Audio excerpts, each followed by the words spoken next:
All right, welcome everybody. It's great to see everybody. This is session 5.4, the competitive papers one session. We're going to go through 4 papers on global labor markets, ethnicity, and immigration. We're going to go on a journey around the world, really, and looking at San Francisco Worker Center. We're going to look at Venezuela. We're going to learn a little bit about Japan and Indonesia. And our first speaker today is John Forth from City University of London. He's presenting a paper co-written with Alec Bryson from University College London and Nikolaos Theodoropoulos from University of Cyprus. John, please share screen and you can begin your presentation. Great, thanks very much for the introduction. Thanks for the opportunity to present at the conference. As Thomas said, we've got quite an eclectic mix, but let me start by telling you a little bit about ethnic wage differentials in Britain. And as the paper suggests, the focus really of our paper is how important is the workplace. So there are various different ideas about why wages might differ between white workers and ethnic minorities, and our focus is how important is it where you work. Excuse me, my voice is a bit croaky today, so sorry if I take a sip of water as I go along. So let me start with the motivation. So the workforce in Britain has become ethnically more diverse over time, driven in part by the natural expansion of the population that arrived in Britain in the 50s and the 60s, but also new waves of immigration. But we know that labour market conditions remain challenging for ethnic minorities in Britain. There are substantial unemployment gaps, and we also know that there are wage gaps, and they're well documented, for example, by our Office for National Statistics, and they exist even after you condition on the skills and qualifications that different workers bring to the labour market.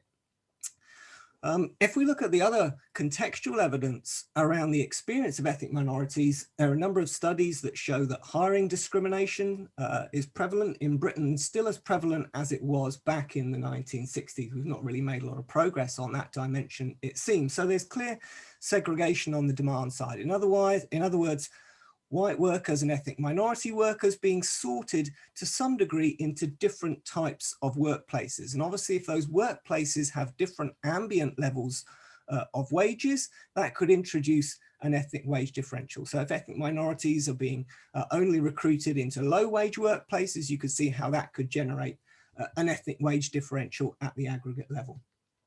But we also have survey data in Britain that shows that many non-white employees report having experienced discrimination within the workplace. So after they've been hired, unequal treatment in wage setting and so on. So there's also mechanisms through which the ethnic wage differential can be created within the workplace after appointment. If we look across to the US, we have evidence from Carrington and Ken Trosk and Hellerstein and Newmark, for example, who try to disentangle these two different mechanisms, the across workplace wage differential and the within workplace differential, and find it in the US actually the wage gap is primarily within firms. So it's not really about where people work, it's more about how they're treated conditional on the workplace. We don't have that kind of evidence in Britain, so people haven't really looked at this study, this issue much before, partly because much of the study of ethnic wage differentials in Britain has relied on individual or household data. So that's what we're going to look at in this paper. So our data comes from the British Workplace Employment Relations Survey. We have 3 cross-sectional waves of that survey from 1998, 2004, 2011, and that's linked employer-employee data. So what do we get? We get around 2,000 workplaces in each of those 3 waves. So we've got around 6,000 workplaces. It's a nationally representative survey, covers all sectors of the economy. The only workplaces it misses really are the smallest workplaces, as indicated here.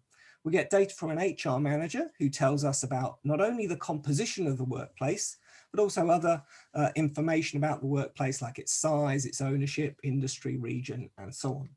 And then we also have a survey of up to 25 employees in each of those workplaces. And that employee, they will tell us about their job, their wage, also their personal characteristics, their gender, education, qualifications, and so on. And so what we've got is essentially a data set of around 50,000 employees who had nested in around 6,000 workplaces after we pool across years. So we've got multiple employees in each of these 6,000 workplaces. So the first thing we'll look at here is the segregation of white and ethnic minority workers across workplaces. So if you look at the x-axis here, what we're showing is the share of workers in that particular workplace who are from an ethnic minority. So over on the left, you can see that you've got around a third of all white employees who work purely in all white workplaces. So they don't work alongside any ethnic minorities at all. Over on the right-hand side, you've got a substantial share of ethnic minority workers who largely work alongside other ethnic minorities, and then you've got mixed workplaces in the middle. And that's partly a function of the geographical concentration of ethnic minority populations in Britain, so largely around London and Birmingham and so on, but it's not just about that. What we can show and do show in the paper is that there is other sort of non-random processes through which workers are being allocated into different types of workplaces. So the kinds of workplaces that are more likely to have high shares of ethnic minorities, larger workplaces, and those in particular sectors like hospitality or health.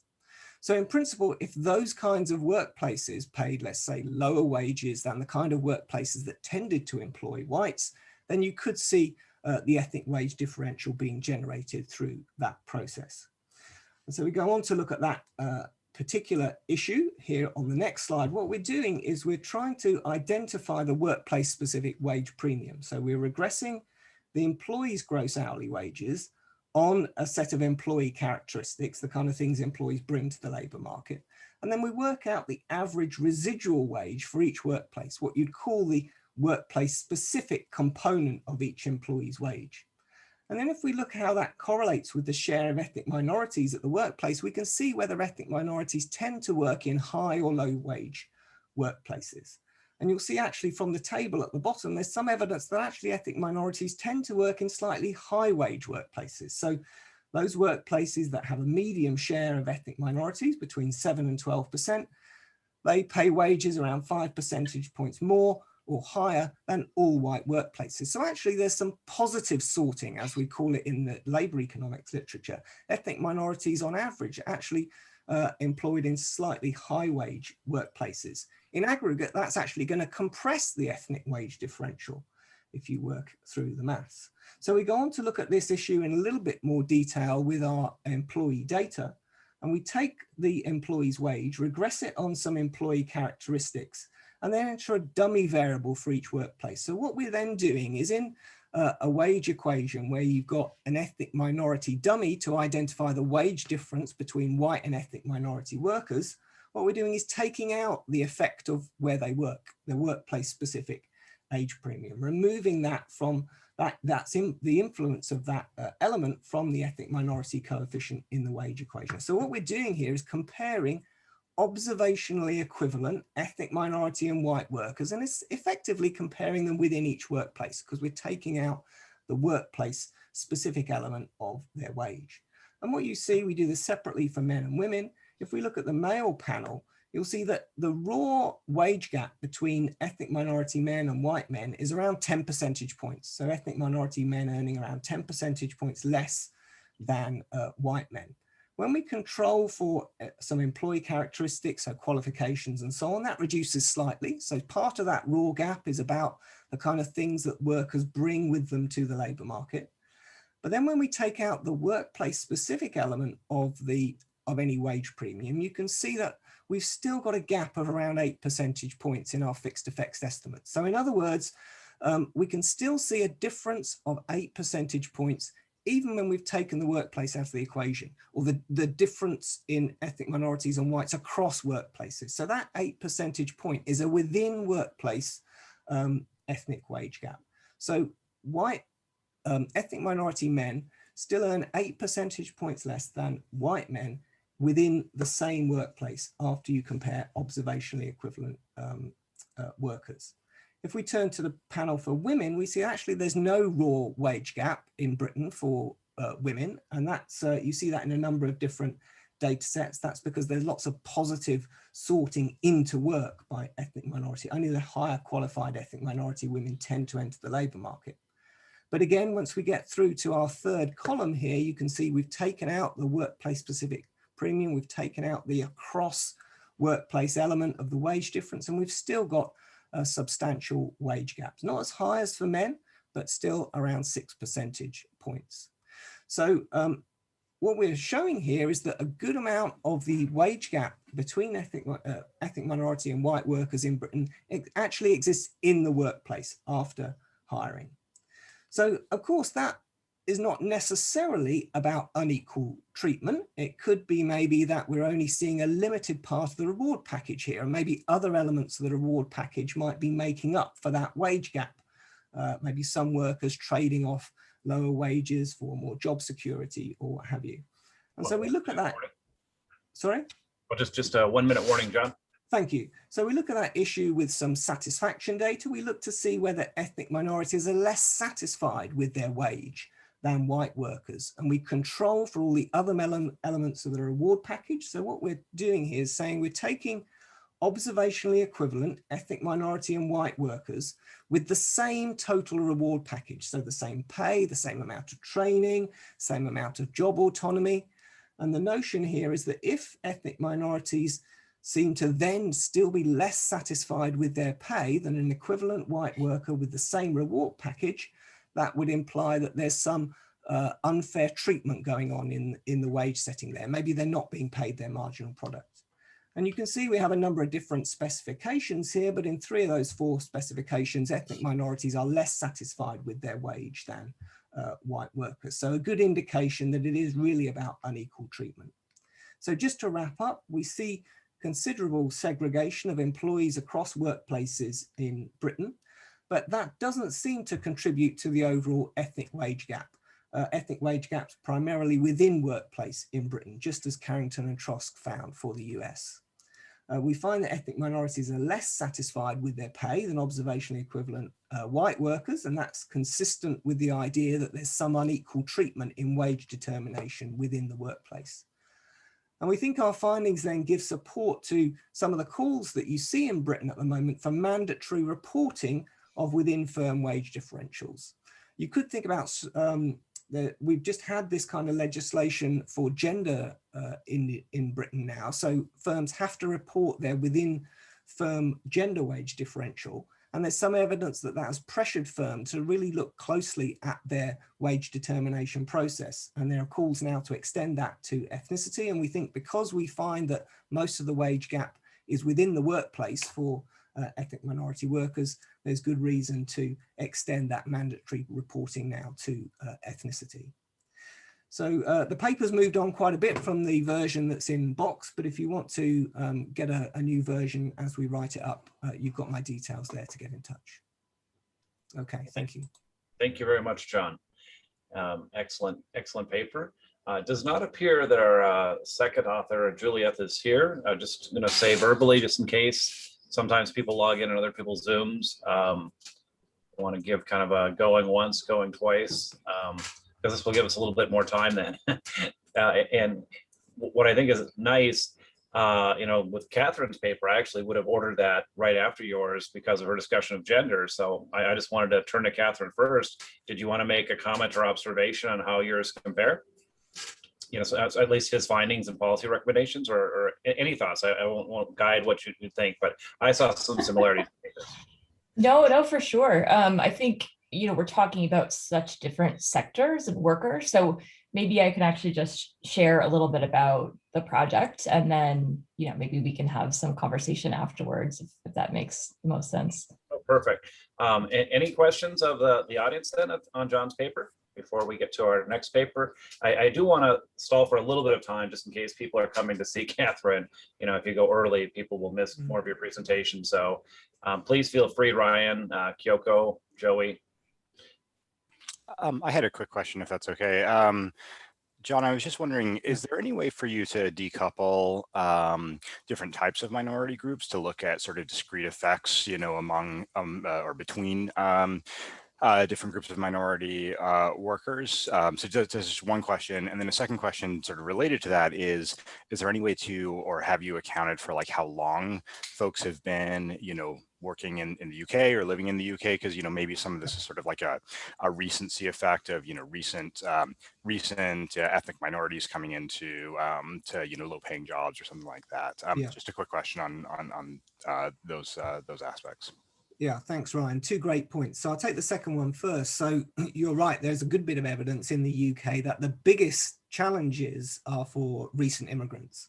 And obviously that's partly about language ability, transferability of qualifications, lack of social networks. We, unfortunately, in our data, we can't identify the date at which somebody migrated to Britain.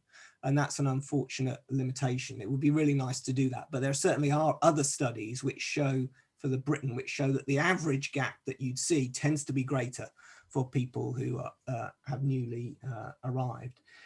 Your first question, quite rightly, was about the distinction between different groups. So that was going to be my bonus slide here, which I hope you can see. So yeah, I mean, there is a good bit of variety about the ethnic minority population in Britain, as you'd expect. What's interesting is the studies of hiring discrimination tend to suggest that the penalties are pretty similar for different groups. That is essentially a penalty on color rather than on your particular ethnic group. And actually what you see on the slide here, the bit I've highlighted in yellow, these are different ethnic wage penalties for different groups in the British labour market. And you could see particularly the different black groups tend to have a similar kind of penalty, around minus 20%, Indian group around minus 10%. You get the other ethnicity down at the bottom, which is around minus 10%. These effects, yeah, so there is some variation, but the unfortunate thing, I guess, about the British labour market compared to the US labour market is because individual ethnic minority groups are themselves actually relatively small. When you get, your standard kind of size surveys, it's very difficult to really disaggregate them through all of your analysis. So we've tried to do that a little bit. And I think we would probably say we tend to find, similarly to the studies of hiring discrimination, that a number of the penalties are pretty broadly experienced. We have some exceptions here. So Pakistanis, Bangladeshis don't tend to have a big gap in our data, but they do tend to feature in some other studies. So it's a little bit variable, but I think in general, I would say the penalties tend to be fairly broadly experienced, and there is an additional penalty for being a new immigrant, but unfortunately we can't pick that up. Great. Thanks. Thanks, Ryan. Good questions. Thank you. Thank you, Ryan. Thank you, John, and thanks. Yeah, I got to look at that table, and in Los Angeles, I guess I forgot to introduce myself. I'm from Dominguez Hills, Cal State University, Dominguez Hills, which is in the Los Angeles area, serving South Central, and we graduate the largest number of African American students. And this last year, after the tragic, death in Minneapolis, we really focused on anti-Black racism, and in terms of the findings, I'm glad you highlighted that color effect, right? That's really the lived experience of a large part of my student population. We spent a lot of time, trying to explore and unpack that. So, okay, well, I am, if Catherine's ready, I want to move on to make sure we have plenty of time for paper and discussion. So, Katherine, if you want to try screen sharing, and we'll give you the floor, and I'll give you a quick introduction while you are setting that up. Let me, actually, I was looking for other presenter. So it's my pleasure to introduce Katherine. Is it Maich? I should have asked last name. Katherine Maich. Maich, sorry. Katherine Maich from UC Berkeley. And she's got a really interesting paper, Juntos, Estamos, Divididos, Gendered Unity and Distinction in an Immigrant Worker Center. Or is your affiliation now Penn State? So apologies. So from Penn State. No problem. Thank you so much, Tom, for chairing us and organizing all of this. Yeah, I'm actually not sure what happened with the affiliation thing there, but I know, yeah, I've finished up with Berkeley. I've been at Penn State for a few years now. I'm in the School of Labor and Employment Relations, and really excited to share this work with all of you. And just want to thank everybody for joining across various time zones on for me, a Sunday morning. So yeah, as Tom was saying, the paper that I'm talking about today is really looking at kind of this idea of how gender functions in worker centers. So thinking specifically about worker centers as being kind of organizational spaces for immigrant and generally undocumented workers, and sort of actually trying to see gender as something that could move toward unity versus kind of being a dividing factor within not only like the worker center literature, but actually sort of reflected in reality. So the paper I'm talking about today, and I wasn't actually sure how much time we would have, so I'll keep this pretty brief. But this is based upon 5 months of participant observation research that I did with this worker center in San Francisco. And what I found there is that though both men and women are organized within the same organizational space, the women who are working as domestic workers actually fare significantly better. They are able to find jobs outside of the worker center. They can establish longer kind of relationships with their employers. And they're very kind of mobile and empowered and organized. And it's sort of that the opposite is true for the men there who are doing kind of day laborer work, who are sitting kind of inside of the worker center, positioned there more passively, waiting for work in kind of a more traditional hiring hall structure. And so as a participant observer, this was really surprising to me, as I sort of observed the daily practices and habits of the workers waiting for work and seeking work themselves. So what I talk about here today is this idea that kind of internal gender distinctions really articulate with these three different factors. So I'll talk about how structural precarity, labor market dynamics, and then the organizational space of the worker center itself have these kind of differential outcomes for workers themselves. And feel free to, again, stop me as I'm kind of going through this, but I'll kind of be brief with my overview here. But just to kind of give a sense of those arguments, I really kind of want to try to move forward our understanding of how we need to bring gender into the conversation when we're looking kind of more broadly at the informal economies landscape.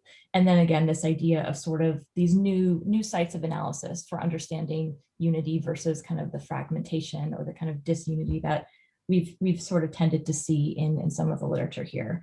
So I'm really curious about this question, which is, what role does gender have in dividing worker center memberships? And so the idea here is to sort of use that question and then sort of look through this case study to kind of get a sense of that. So we know, probably all of us here on this call today, worker centers have a really interesting history, especially over the last probably 30 years and specifically maybe 15 to 20 years of becoming really important sites for these kind of traditionally excluded workers. And I'm talking, this is kind of a US focused paper, speaking specifically about, US labor law, right? And recognizing that, of course, the NLRA, it excludes these particular kinds of workers, domestic workers, day laborers, agricultural workers, right, from actually organizing. And so these worker centers have really become kind of a key site for these different kinds of workers, but the model has also changed and evolved over time. And we can think about kind of Janice Fine's, early important foundational work on this. And we can also see some differences that have happened in ways that workers try to actually access labor rights through these centers. But generally this point kind of holds that, they often lack a lot of power that we might understand traditional unions to have, right, in terms of worker voice, and actual political protections, but this kind of strong history of community organizing and having really clear ties to these immigrant communities, I think is a real strength of the worker centers. And they do an important thing, or at least the one that I'm talking about here, in terms of mediating the relationships that workers have, in the broader market, right? So I'll just keep going. This is a quick presentation. Again, as I mentioned, I did 5 months of field research and participant observation. So I worked as a job dispatcher and was able to really see what was going on in the mission, this district of San Francisco, with men and women who are part of the center here. And so I'll just sort of, give us a sense. We understand, probably from the cities we live in and the work that we've done around the precarity that day laborers are facing. And what I tended to see was that, in fact, they would face a lot of this kind of structural precarity and safety issues actually kind of on the street when they would be waiting for work. And so the shelter, and this was both from kind of police presence, ICE enforcement, and general kind of local crackdowns, even in this area of, San Francisco.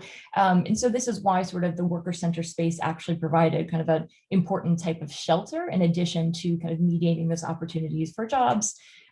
Domestic workers themselves, mostly women, also mostly immigrants from Central America and Mexico, did not face this similar kind of precarity out in public space. But they actually did face this kind of precarity inside the worker center, where they were often subject to kind of blatant sexual harassment by the day laborers who were positioned inside of the space waiting for those jobs that were kind of hard to come by. And so this kind of sharp distinction appeared in terms of sort of recognizing, what sort of these differences in terms of kind of inside of the worker center and outside, and then sort of their relationship to the broader labor market. And I actually show this kind of more empowered, organized banner. This actually comes from Domestic Workers United, based in New York City. But something important that was going on even earlier for domestic workers was actually forming these particular kinds of networks and associations. So since the time I did this field research, which was several years ago now, actually both groups do have these broader networks. So we can think of the National Day Labor Organizing Network, as well as the National Domestic Worker Alliance with its various affiliates, across the country. So I think this is also an important part of sort of how these worker centers don't have to work so individually and kind of, autonomously to actually, look for those resources, and that they actually have much more kind of network support now in terms of both of the workers. But we'll just jump in quickly to this idea of kind of the nested ecology. So this idea is that gender is actually affecting kind of the structural precarity and the structural realities that workers are facing on each of these three different levels. And this idea is sort of as a sort of way to analyze kind of what's happening here and try to kind of make sense of this. And so the more kind of backdrop to it is just giving you a sense of the first category here, los jornaleros. So this is the men's day laborer group. And then la colectiva is the women's domestic worker group. And so just upon kind of a quick glance, we can see some strong similarities in terms of kind of demographics and, countries of origin, but some real kind of strong differences, especially in terms of what we might call success in the broader labor market in terms of those dynamics and the ability to actually access and secure and then kind of maintain more permanent relationships with employers and more less erratic kinds of jobs, and therefore more significant income. And then the organizational space, as I mentioned before, some of these issues around kind of the differentiation between who's actually comfortable within that space and who in fact is made to feel as though, they're dealing with these sorts of the blatant kind of harassment. And so this is just an important point too, I think, to note that we've seen, those of us who, look at the informal economy and look at how these workers are organizing in the US and other countries, probably within the last 5 years, worker centers are really stepping up this idea of inserting these gender-based trainings and doing a lot more education, kind of popular education, right, around what that looks like, not just in places of employment, right, but actually in the space of the worker center itself. And so this is something I sort of saw early inklings of, but really hadn't been developed into kind of full programming. And I think what I did witness in terms of that kind of blatant harassment, I think really pushes us to think about, what those programs can look like and what kind of further trainings can do to actually kind of mitigate some of those challenges that workers are facing there, even just between each other versus kind of the broader precarity. So yeah, I think I'm at my time or close to it. So, what I really want to argue here, really want to show is that, we can move beyond kind of what a lot of the literature on worker centers has focused on, which is the idea of kind of, finding unity and what that looks like, and actually point to sort of these individual factors that need to be brought into a more substantive analysis, right? And so the way gender can actually move forward, maybe our ways of recognizing what intersectional solidarity can look like, and that we have to kind of bring this gendered framework of analysis to recognizing what these different outcomes look like, as well as kind of the inner workings of these particular centers. And I think there is a role that those broader sectoral networks can do and can play. And so again, this point about kind of future research looking at how gender articulates with these other forms of power, and then and then sort of on a practical note, right?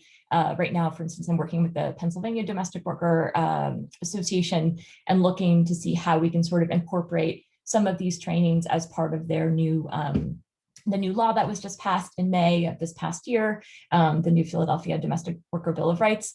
And so again, thinking of kind of not only gender justice more broadly, but also how that can perhaps also articulate with kind of legislative changes that these groups are pushing for. So thanks so much. And I hope that great. Thanks so much. I'm so glad to share just some snippets of that research with you. And I look forward to continuing this conversation together. Great, thank you. And you were within time. You didn't have to get the verbal warning, Katherine.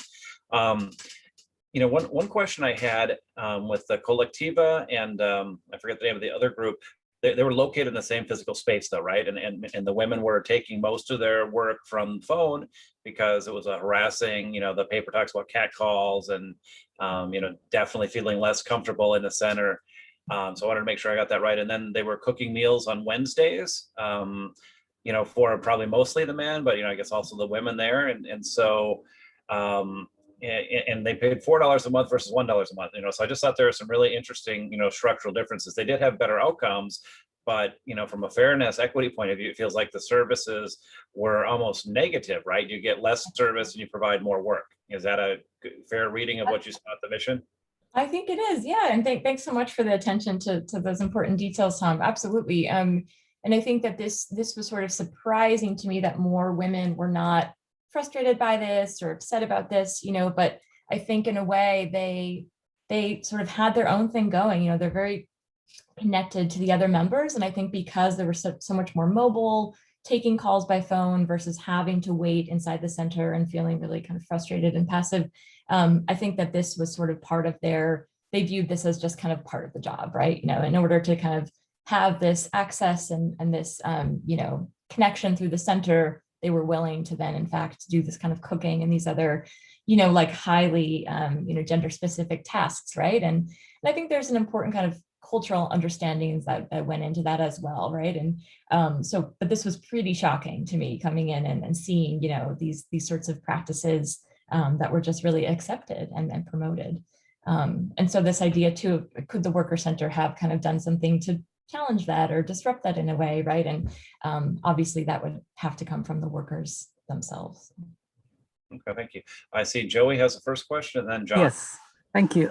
Just want to share with some insight empirical. I did not do research on this particular topic. However, as a certified interpreter, have been engaged in this kind of domestic workers, abuses, victim, and so forth, here in the US, Canada, UK, as well as in the Southeast Asia, mostly Hong Kong, Malaysia, and Singapore. To me, I would argue that the domestic workers, even before and during the pandemic, I think they become the essential workers. So my takeaway is that I'm wondering, Katherine, if you would see perhaps the difference between the so-called British nanny and the other type of domestic workers that you can see that is quite substantial difference. That's first. And second, also in the US, I'm glad that the state that you mentioned, there's some degree of protection. However, in some other countries, such as Hong Kong and Malaysia and Singapore, all those domestic workers, and maybe this is not a part of your research, but I'm just wondering, those workers are actually through the immigration vetting processes. And I'm wondering, based on what the data suggests, they don't have equal protection whatsoever. And I think what the networking that what you mentioned is also helpful. And thirdly is all the abuses that you have mentioned, unfortunately, has been history, has been a story all along. Different countries, they're just doing the same thing. But what really astonishing me, and I have to be very careful here, I'm not sexist, is that those people, the domestic workers who receive the abuse is actually from the employer, which is the woman, the mother, with whatever reason it is. So just to me, looking at it, how is it your research can perceive and share some insight about this kind of domestic worker and abuses and so forth, and the relation within the employer themselves, within women and women. Thank you. Hopefully it's helpful. Yeah, completely. Thank you so much, Joey. No, I really appreciate those comments. Yeah, so I have actually done some work more kind of like on an international level and looking at some of the challenges that workers face, domestic workers face, either through kind of forced migration, human trafficking, right? Unfortunately, as you said, this is a very old story, and I think we can't talk about domestic work if we, don't recognize the origins that it has in kind of slavery and servitude and, practices of colonialism and, importation of particular workers, right, from other countries. So I appreciate that, kind of grounding.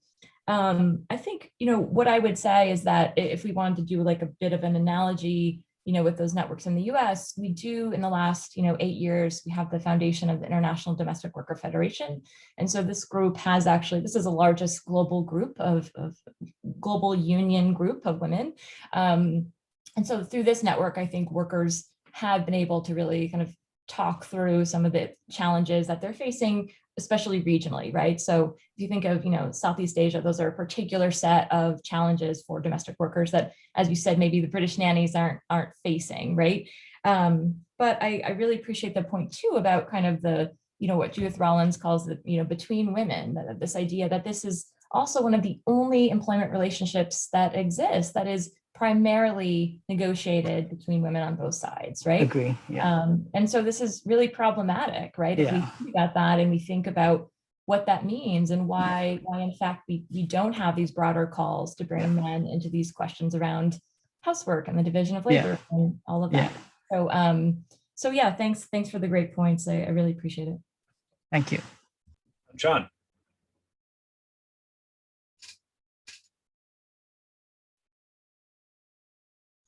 Sorry.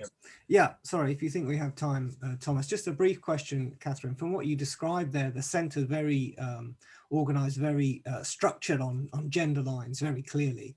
So I wondered if there's an awareness from the leadership of the centre of that sort of gendered structure and any sort of impetus to address that, and my sort of follow-on question is this a common feature, do you think, of many of these kind of centres in the US?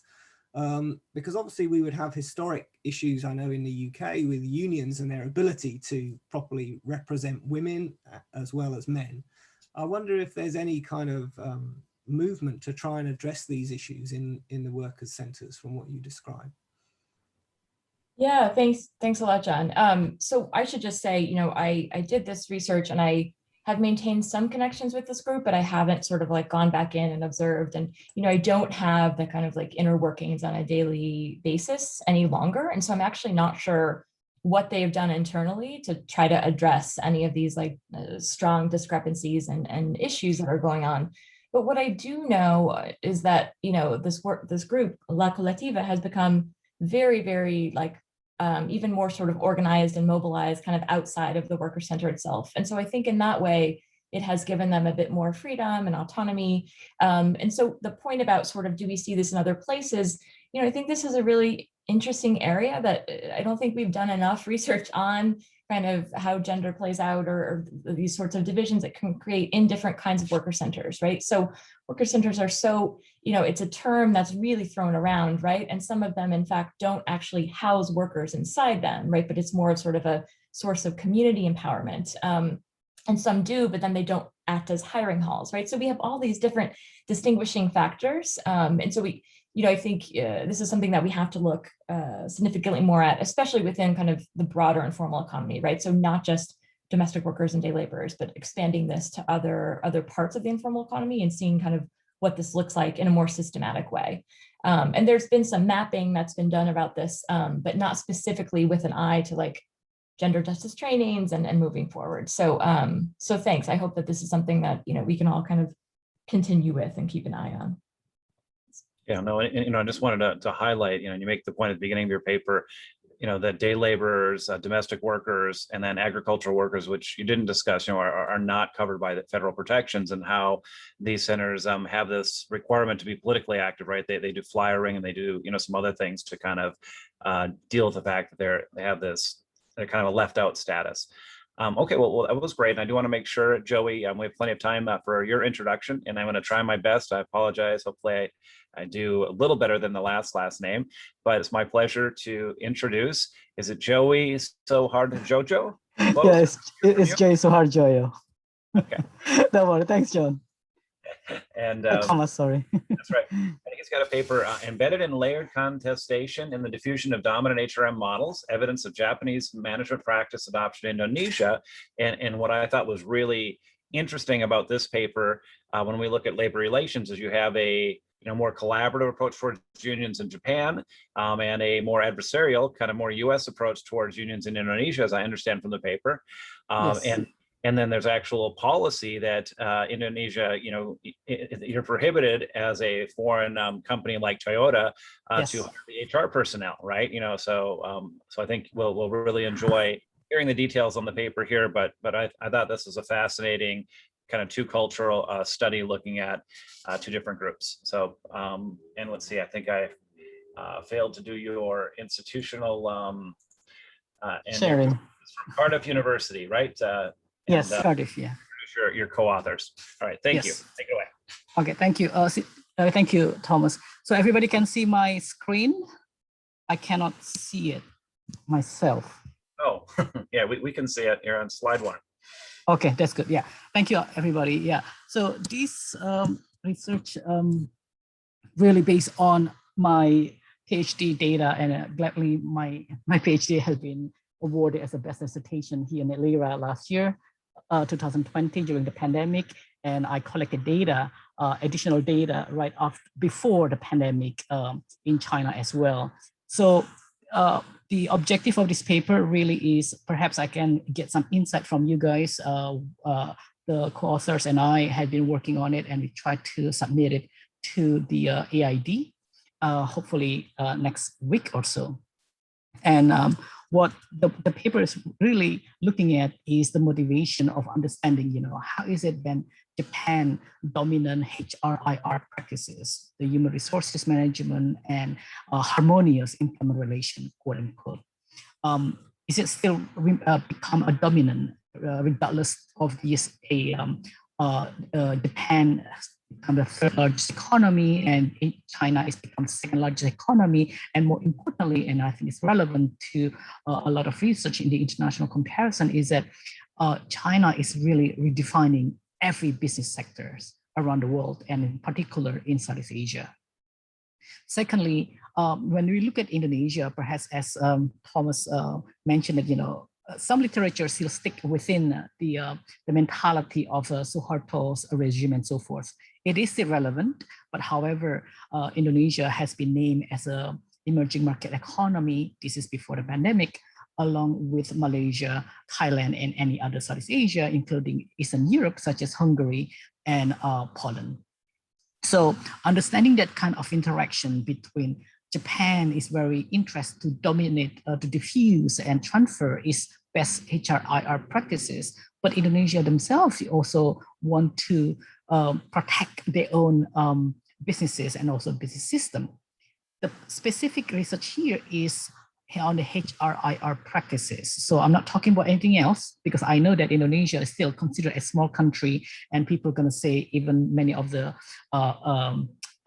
reviewers says, why would we care about Indonesia? So the other issue here is my paper is not try to have reversed influence. No, it still remain within one way. The Japanese try to influence the dominant, try to influence the so-called weak labor market institution. In this case, it's Indonesia, and Indonesia is how to react. How is it also Japan can navigate this kind of institutional constraint. So the third part is understanding about how is it then with there's interaction, how is it the changing of the business system in the host country as well as home country, and also what kind of learning, organizational learning and policy in place. And equally important is that when it's come to this protection, as Thomas has mentioned, not many people aware, but Indonesia do have actually legislation that any foreigners, forget about where you're coming from, you cannot get engaged directly with the HRIR, a specific issue, only preserved by local. And this is, I think, is applicable to international HRM or manager or directors have been dispatched to Indonesia. So I have only about 4 slides left, and I'd like to engage more discussion with you guys. So on the left, this is a table just to show about the Japanese and Indonesian HRIR practices. Many of you have aware of Japanese practices. So what I'm trying to do here is focusing on the Indonesian practices. So there are some similarities, but my point here is that there are significant differences between Japanese and Indonesian. And this is how we can see the problem that two different practices can contradict to each other, and as well as Indonesia want to adopt certain part of the dominant global practices of HRIR practices in the eye that they can get more foreign technology and also foreign investment. But at the same time, Japan is, feel that we are the dominant country here.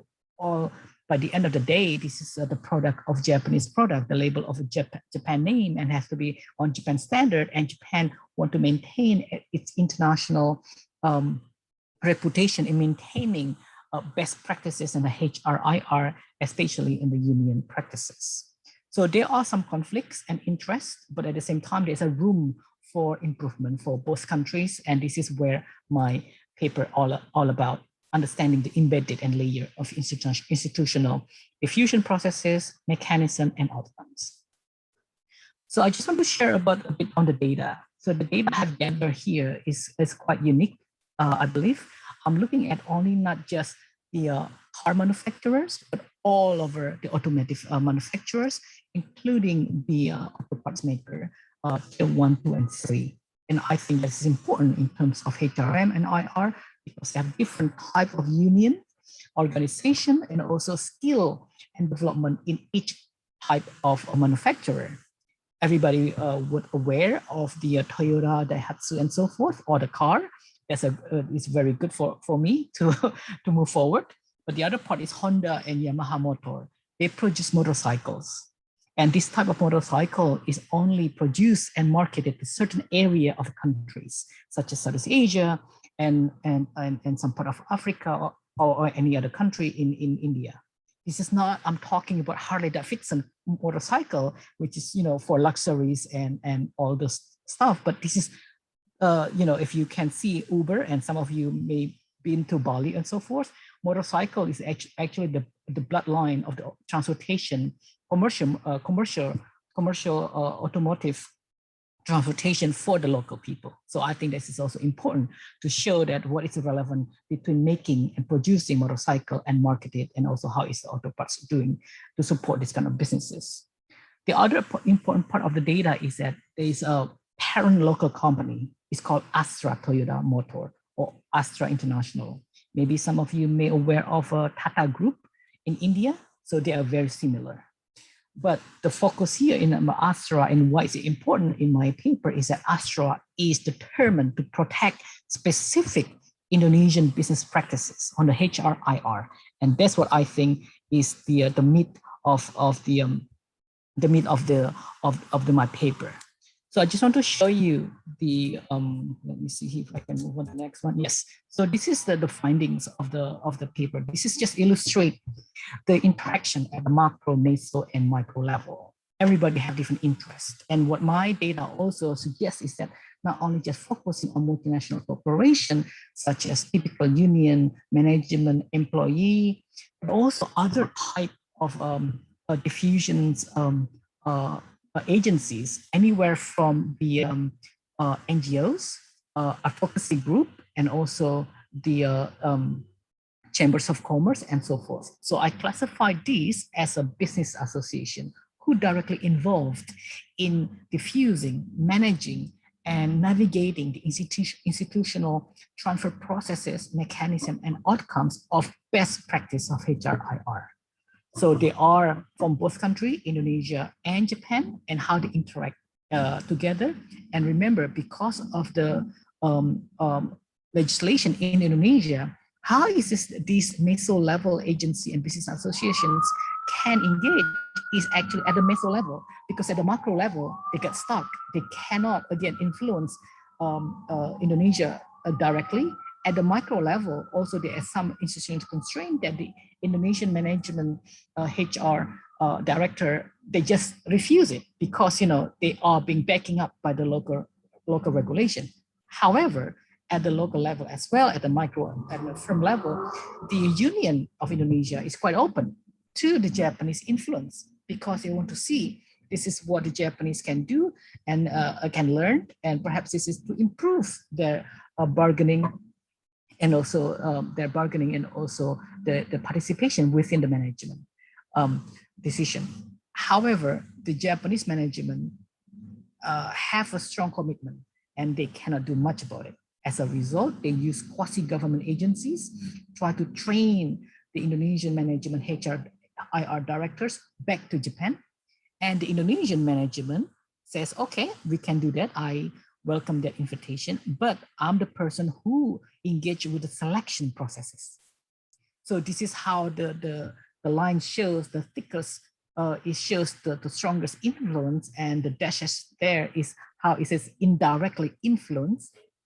At the end, the conclusion here from my research paper is that actually there are any other actors other than the macro and micro and union and management to navigate, to influence is actually the business agencies, business association or agencies, with this collaboration for both countries. Not just Japan because of dominant, but also Indonesia, also although their weak labor market institution is they have that kind of interest, you know, they still have degree of power to filtering in, to also engage, and they to the extent that they're quite open. But more importantly, they're looking at other Southeast Asian countries such as Thailand and Malaysia. They don't want to be like that, those kind of countries, especially the employment relation, you know, those countries has not been ratified 19 ILO, which include the basic of employee organization. And as you may aware that Indonesia, after the collapse of Soeharto, Indonesia is actually ratified 19 ILO in a short period of time, which include the organization union membership. So that's what I like to share with you, and I think I'll stop here. Great. Well within time, and thank you for preserving some time for discussion. We have 6 minutes before the session needs to close. Let me start with the audience. So thank you for attending, the group of you that have. And do any of you have any questions for our last presenter?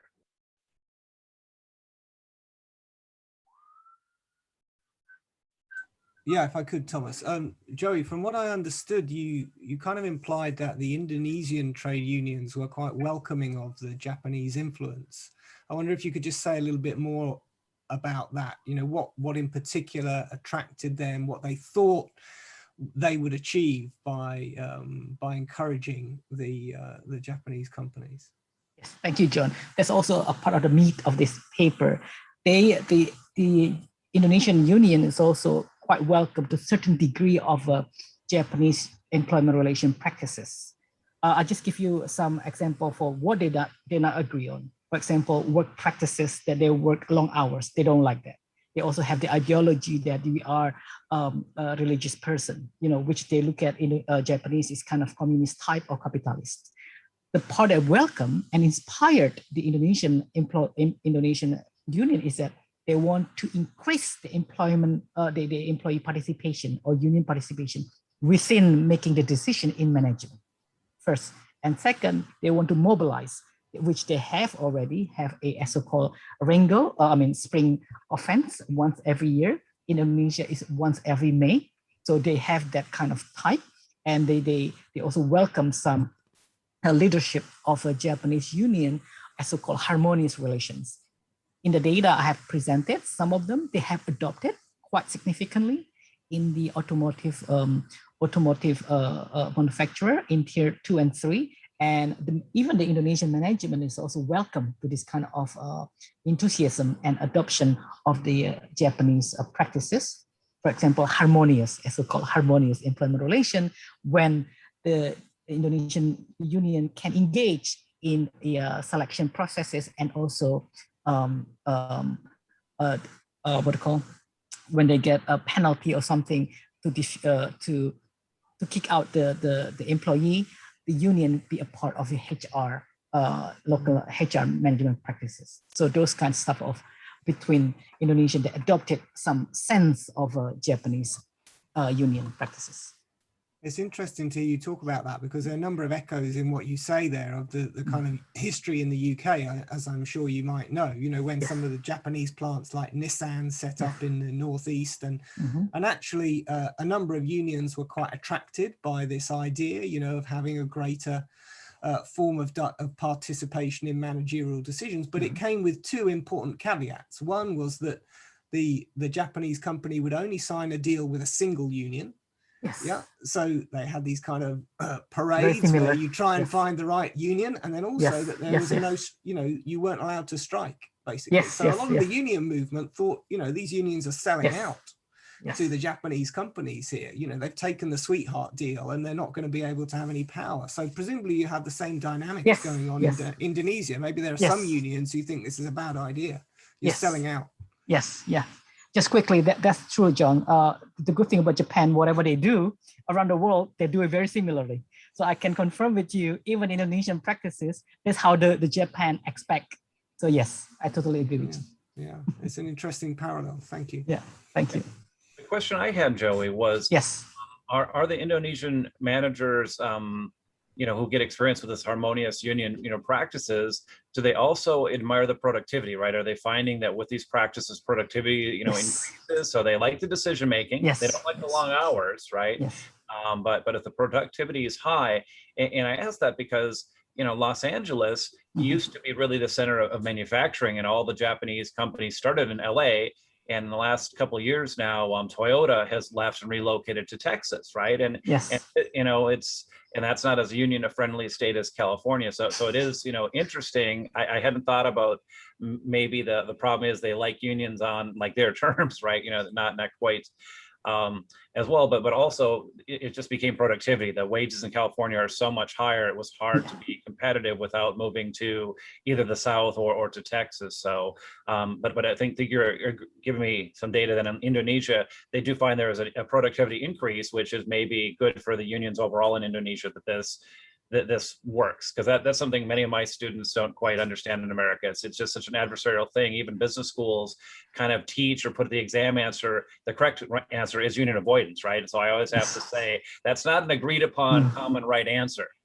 It's even on the professional HR certification exam right now, right? This bias towards union avoidance, which I think is very unfair and not a good exam question. I agree with you, Thomas. Yeah, productivity. We're at 1 minute. I'm going to have, maybe I'll just stop the recording now in case somebody doesn't want to record a question, and I'll finish this. So thanks everybody for coming. And I hope you enjoy your next session. It's been my pleasure to read your papers and to get to know you. Thanks for hosting. Thank you.